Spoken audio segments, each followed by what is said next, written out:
अस्सलामुअलैकुम दोस्तों, आप देख रहे हैं जावेदीन क्लिक। आज मेरे जो कोचिंग है बच्चों का, उसका विदाई समारोह था। आपको बहुत दिन से कोई वीडियो भी देखने को नहीं मिल रहा था, तो आज मैं अपने बच्चों से बातचीत कराता हूँ आपकी। बच्चों के बीच रहना बहुत अच्छा लगता है मुझे, और मैं आपको भी ये एडवाइस करूँगा कि बच्चों के बीच रहा करें, कोशिश करें अगर आपको टाइम मिले तो, क्योंकि बच्चों के बीच रहने से आपको खुद भी फील होगा कि आप खुद ही बच्चे बन गए हैं, और आपको जो जीवन की जो मानसिक वेदनाएँ होती हैं उनसे कम से कम छुटकारा पाने का एक मौका मिलेगा अगर आप बच्चों के बीच रहते हैं तो। ठीक है, तो चलिए हम आज बच्चों के बीच हैं, आपको भी बच्चों के बीच ले आए हैं, इनसे बात करेंगे। नवोदय विद्यालय का एंट्रेंस एग्ज़ाम आ रहा है 11 तारीख को, 11 अगस्त 2021 को। एक अपने आप में एक खास परीक्षा होती है ये, जिसमें बहुत सारे बच्चे पार्टिसिपेट करते हैं। बहुत सारे माँ बाप चाहते हैं कि उनका बच्चा नवोदय विद्यालय में एंट्री पा जाए। कई अलग अलग वजह हो सकती हैं इसकी। कई लोगों को लगता है कि एक अच्छी शिक्षा बिना बजट के, बिना पैसा खर्च किए अगर मिल रही है तो इसलिए नवोदय को वो चुनते हैं, और कई लोग नवोदय की जो उसकी जो पहचान है, उसकी जो प्रतिभाएँ समय समय पर नवोदय का नाम करती हैं, उनसे प्रभावित होकर भी नवोदय भेजना चाहते हैं। कई लोग नवोदय इसलिए भेजना चाहते हैं कि उनके बच्चे वेल डिसिप्लिन्ड हो जाएं वहाँ जाकर, चूँकि समय पे उठना, समय पे सोना और पढ़ाई को लेकर एक अच्छा डिसिप्लिन नवोदय में देखा गया है। बहरहाल खामियां भी हर जगह होती हैं, तो मैं नहीं कहूँगा कि नवोदय अपने आप में परफेक्ट है। तमाम अच्छे कॉलेजों की तरह यहाँ भी आपको बहुत सारी खामियां भी देखने को मिलेंगी, और खामियां हमेशा होती ही हैं। तो यहाँ पर हम नवोदय की कोई आलोचना या उसकी कोई प्रशंसा में नहीं आए, हम आपको बच्चों से मिलवाना चाह रहे हैं। तो शुरू करते हैं अपनी बातचीत का सिलसिला। किसी एक बच्चे से इधर से शुरू करते हैं। सबसे पहले इनका इंट्रोडक्शन कराते हैं। जी बेटा, नाम बताओ अपना दर्शकों को। अजरा। आप भी बताइए। श्रेया मंडल। श्रेया, आप कहाँ से हैं ये भी बताइए। मोदी नगर। मैं साथिया हूँ और मैं कमालपुर से आती हूँ। मेरा नाम अजरा है, मैं यहीं पास में दहपे से आती हूँ। मेरा नाम आयुष तोमर और मैं डूरी से आता हूँ। मेरा नाम इंद्रजीत मंडल है, मैं मोदी नगर से हूँ। मेरा नाम जुबैर है, मैं निंडोरी से हूँ। माय नेम इज़ अफजल, मैं मेरठ से हूँ, राधना मेरठ, और मैं दहपा आजमपुर में रहता हूँ, जायद सर की कोचिंग में। मेरा नाम आरव है, मैं ठीकरी से हूँ। माय नेम इज़ अमन, हापुड़ से हूँ मैं। माय नेम इज हर्ष, मैं डूरी से आता हूँ। माय नेम इज़ सुहेल, मैं डोहरी से आता हूँ। चलिए ठीक है, तो बच्चों ने अपना आधा अधूरा इंट्रोडक्शन दिया, और इंट्रोडक्शन में ही झलक जाता है कि कौन बच्चा कितना नर्वस हो रहा है। लेकिन धीरे धीरे इनसे बातचीत करेंगे तो आपको इनके कई दूसरे रूप भी सामने देखने को मिलेंगे। जो जैसा दिखता है जरूर नहीं है वो वैसा हो। तो लड़कियों से शुरुआत करता हूँ मैं आज अपनी बातचीत का सिलसिला। श्रेया, आप लोग यहाँ पिछले कई महीनों से हैं, आप सबसे नए स्टूडेंट थे, आपने यहाँ पे गाइडेंस ली, वो तमाम बातें हैं, सबसे लेट आए थे, आपने कवर भी कर लिया सब चीज़ें। आज आपका विदाई समारोह था, तो अब आप यहाँ से क्या एक्सपीरियंस लेके जा रहे हैं? ऑनेस्टली आपको बात करनी है, कुछ ये नहीं सोचना सर पूछ रहे हैं तो सर को अच्छा बताना है, नहीं, जो भी आपका एक्सपीरियंस रहा है यहाँ पे वो भी बताना है, चाहे वो अच्छा हो या बुरा, और शुरुआत आप अच्छे से कर सकते हैं। मुझे यहाँ रह के अच्छा लगा, और अच्छी पढ़ाई भी होती है। ऐसी पढ़ाई मैंने आज तक पढ़ी नहीं, जैसे जावेदीन कोचिंग में पढ़ रही हूँ अभी, और मुझे अच्छा लगा यहाँ पर पढ़। श्रेया, ये कहना तो बहुत आसान है कि बहुत अच्छा पढ़ाया, ऐसा आमतौर पे सभी बच्चे बोल देते हैं, लेकिन आप बता सकते हो कि क्या फ़र्क लगा आपको? यहाँ जैसे स्कूल में पढ़ाई होती है, मैथ्स मुझे बिल्कुल भी अच्छा नहीं लगता था, और यहाँ के मैथ अच्छी लगती है क्योंकि सर बहुत अच्छी तरीके से समझाते हैं। सर आप बहुत चीज़ों से तरीके से पढ़ाते हो, लेकिन वो तो मैम तो बोर्ड पे ऐसे समझाते थे, किसी को समझ आए ना आए, लेकिन आप कई बार पूछते हो किसी को समझ आया नहीं आया, फिर आप समझाते हो, आप अच्छी तरीके से समझाते हो। अच्छा, चलिए, पढ़ाई से अलग आपको घर से दूर रहने का क्या तजुर्बा रहा है? यहाँ पे घर से अलग रहे, आप इतने बड़े भी नहीं हो। मेरा मन तो थोड़ा थोड़ा लगा, थोड़ा नहीं। मम्मी पापा की भी याद आई। चलिए सादिया से बात करते हैं। वैसे सादिया यहाँ हॉस्टल में नहीं रही। सादिया, क्या एक्सपीरियंस रहा आपका इस कोचिंग के बारे में, यहाँ की गाइडेंस के बारे में? ईमानदारी के साथ आप बताने की कोशिश करें ताकि जो वीडियो देख रहे हैं बच्चे, उनको कोई फ़ायदा हो जाए। सर, जब मैं अपने मदरसे में पढ़ती थी सर, वहाँ जो पढ़ाया जाता था वहाँ भी अच्छा पढ़ाया जाता था, बट जब वो सर समझाते थे तो वो ऐसे सिंपल तरीके से समझाते थे। बट आप जब सर समझाते हैं तो आप उसको एक बच्चों की जैसे आप बिल्कुल बच्चों की तरह बन जाते हैं, और बिल्कुल उसको मजाक टाइप में ले जाते हैं, और हम उसको मजाक में सीख लेते हैं। और वहाँ जो है थोड़ा बिल्कुल ऐसे हमें टाइट लेकर पढ़ाया जाता है, और यहाँ बिल्कुल बच्चों की तरह हम बिल्कुल बिना डरे आपसे जो समझ में नहीं आया वो सीख लेते हैं, और बिल्कुल बच्चों की तरह से पढ़ाते हैं, जैसे कोई हमें बच्चा सिखा रहा हो कोई चीज़ें, और हम बिना डरे आपसे कुछ भी पूछ लेते थे। अच्छा सादिया, ये बताओ, चलो आप एक अच्छे स्टूडेंट हो, शुरुआत में आपको क्या लगा था? स्टार्टिंग से लग गया था कि हम सही जगह पे आ गए? सर, शुरू से नहीं लगा था, और तो सर उसके बाद जब मैंने इसकी यहाँ की पढ़ाई देखी तो फिर मैंने इस चीज़ को छोड़ दिया कि यहाँ ये कैसा है, सब कुछ कैसा है, ये सब कुछ छोड़ दिया। सिर्फ मैंने यहाँ की फिर पढ़ाई पे फोकस किया। अच्छा, इस बात पे घर जाके भी आपकी किसी से चर्चा होती थी कि वहाँ पे पेड़ों के नीचे बच्चे पढ़ते हैं, रूम बहुत ज़्यादा अच्छे नहीं हैं और एक मतलब देसी जुगाड़ है, किसी तरह काम चल रहा है, इस चीज़ पे आप परेशान हुए? देखो कितने ऑनेस्टली बच्ची ने बताया। तो इस पे कभी घर जाके, क्योंकि बच्चा तो घर जाके अगर अच्छी बिल्डिंग होती है तब भी घर जाके बताता है हमारा स्कूल इतना बड़ा है, इतना बड़ा पार्क है, ये है, टॉयलेट ऐसे हैं, मतलब टॉयलेट तक की भी प्रशंसा होती है घर जाके, है ना। तो आपने यहाँ के बारे में जो ये नेगेटिव चीज़ें थी, जो सहूलियतों की कमी थी, इस पर घर जाके किसी के साथ चर्चा की थी? सर आप जो वीडियोस बनाते हैं तो उसमें ये सब आता है वहाँ, तो मेरी सिस्टर देखती थी तो वो सब कहती थी कितना बेकार स्कूल है। अच्छा टॉपिक छेड़ा, एक अच्छे स्कूल में क्या क्या होना चाहिए, मतलब उस नज़रिए से जो आपने अभी बात कही। इंद्रजीत से बात करते हैं। इंद्रजीत, आपके लिहाज से इस टॉपिक को आपकी तरफ मोड़ता हूँ मैं, जो सादिया ने इशू उठाया, तो मुझे लगता है आप एक ऑनेस्ट बंदे हैं और आप भी इस बात को ज़रूर शेयर करेंगे। जब आप यहाँ आए तो आपने भी तमाम चीज़ें झेली हैं, ठीक है, आप एक गांव में आए हैं मार्गदर्शन के।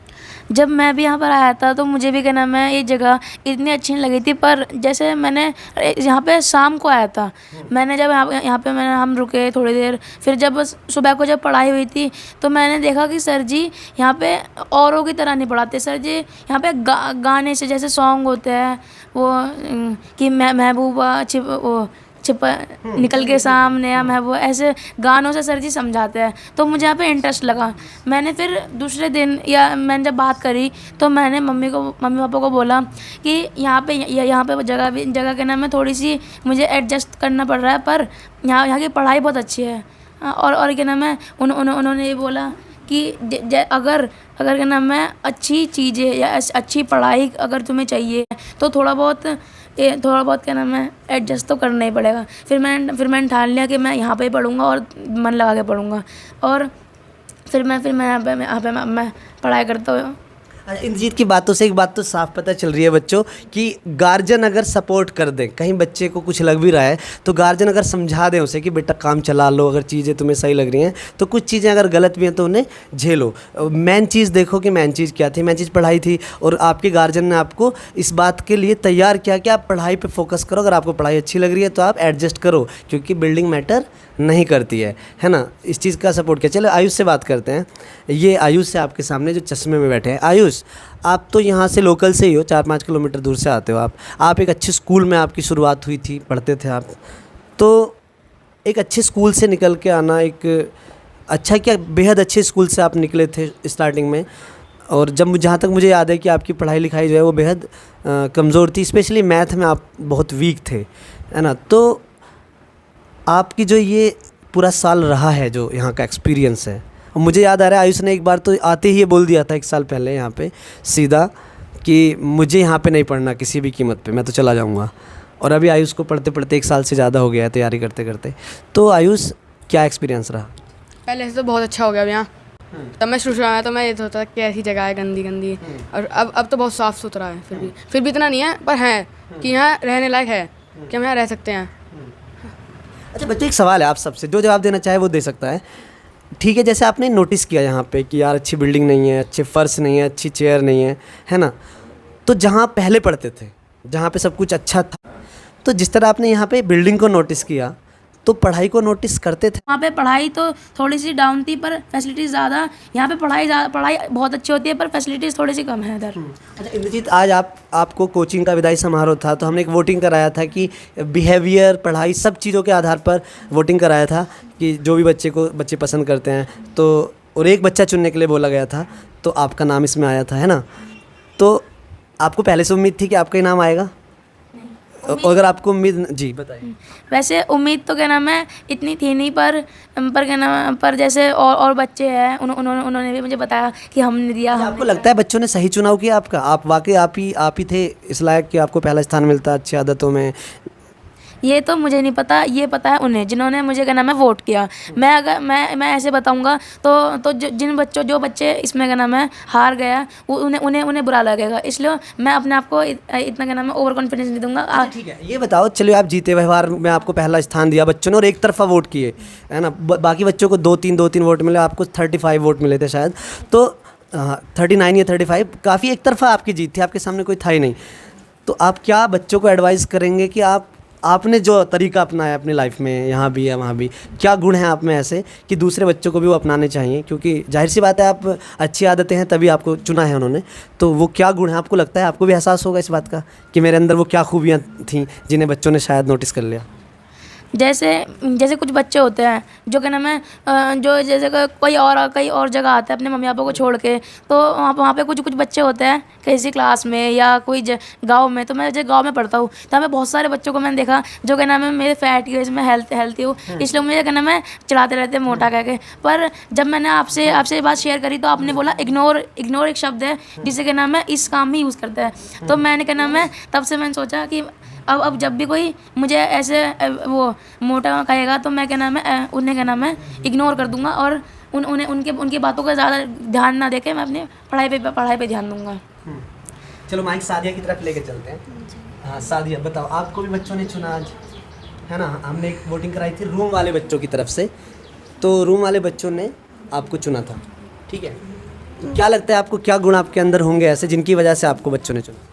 सर वो तो मैं नहीं जानती कि उन्होंने मुझे किस लिए चुना, बट सर मैं ये जानती हूँ कि मैं सबसे अच्छे से बोलती हूँ और नहीं किसी से फालतू बकवास करती हूँ, और जैसे और ना मतलब कि या ना मैं किसी से बदतमीज़ी करती हूँ ना ही किसी से ज़्यादा क्लोज आती हूँ। बस मैं ठीक हूँ, जो काम पड़ता है मैं उनसे बोलती हूँ और ना ही किसी के लिए बुराई करती हूँ ना ही किसी के लिए अच्छाई। तो ये आपकी जो सलाह है ना सादिया, लड़कियों को ज़रूर सुन लेनी चाहिए, क्योंकि लड़कियां अक्सर इन्हीं चीज़ों में उलझ के रह जाती हैं। और सादिया ने जो बात कही है वो कम से कम लड़कियों को ज़रूर सीख लेनी चाहिए, क्योंकि लड़कियों में ये बात ज़्यादा है। स्टूडेंट की बरादरी की बात कर रहा हूँ। श्रेया की तरफ लौटते हैं। श्रेया, आपने अपनी जो इम्प्रूवमेंट थी, आप बहुत नीचे से उठते कोचिंग में आपके जो नंबर आते थे वो काफ़ी ऊपर तक आप आ गए, है ना? मंडल से आप काफ़ी पीछे थे स्टार्टिंग में, लेकिन आप करते ऊपर आए। क्या राज रहा इसके पीछे? सर मैंने मेहनत की और पढ़ाई भी की, जो आप समझा रहे थे उसे अच्छे से समझा, इस वजह से।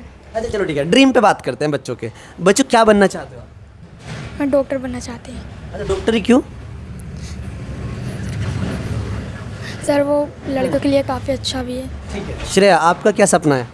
मैं IPS ऑफिसर बनना चाहती हूँ। IPS ऑफिसर बनना चाहते हो? कोई ख़ास वजह इसके पीछे? नहीं, मेरा मन है कि मैं ये बनूँ। नहीं, कोई वजह, किसी वजह से तो बनता है इंसान। आपने किसी IPS ऑफिसर को देखा है, किसी लड़की को? नहीं, तो किसी से सुना होगा फिर ये। पहले तो मैं चाहती थी कि मैं डॉक्टर बनूँ, पर अब मैं चाहती हूँ IPS ऑफिसर बनूँ। तो किसने बताया आपको? IPS कहाँ से सुन लिया आपने? कौन होता है IPS? सर मेरे पापा ने बोला था कि जैसे पापा चाहते थे कि कोई मेरे बच्चों में कोई साइंटिस्ट बने, कोई IPS बने, कोई डॉक्टर बने। तो हम 4 भाई बहन हैं, तो मेरे भैया ने डॉक्टर चुना, फिर मैंने IPS चुना इस वजह से। अच्छा, आपको मिलजुल के अपने पापा के सपने पूरे करने हैं। सादिया, क्या ड्रीम है सादिया का? सर मैं भी IPS बनना चाहती हूँ। और मुझे लगता भी है कि तुम बनोगी। और श्रेया का भी लगता है, लेकिन तुमसे मुझे और ज़्यादा उम्मीदें हैं। श्रेया आपसे कम उम्मीदें नहीं है, पर सादिया से कुछ ज़्यादा उम्मीदें दिखती हैं, क्योंकि सादिया में अभी से वो गुण हैं, आप लोगों में शायद आ जाएंगे वक्त के साथ, पर सादिया में अभी से वो गुण हैं जो अफसरों में होते हैं। मतलब किसी से फालतू बकवास नहीं करते हैं अफसर लोग, अपनी पढ़ाई पे फोकस करते हैं। तो कोई स्पेशल वजह है सादिया आपकी IPS बनने के पीछे या जो भी अफसर बनने के पीछे? सर एक तो मेरे नाना जी कहते हैं कि तुम नंसाल में रहती हो और सब जब अपने घर जाते हैं तो कुछ कभी गलतियाँ भी होती हैं, तो शायद कोई कहता है कि नंसाल में से आई है, कैसे करके आई है, बट तुम्हें ऐसा नहीं करना है। तुम्हें मेरा नाम रोशन करके जाना है कि ये नंसाल में रही है और वहाँ से IAS बनी है। तो ननिहाल का नाम ऊँचा करोगे आप अपनी पढ़ाई के दम पे, है ना? अजरा से पूछते हैं। अजरा, क्या बनना चाहते हो? सर मैं डॉक्टर बनना चाहती हूँ। कोई ख़ास वजह इसके पीछे? सर वो पापा बोल रहे थे कि हम 3 बहन हैं, हमारे भाई नहीं है, तो पापा बोल रहे थे कि मेरी लड़की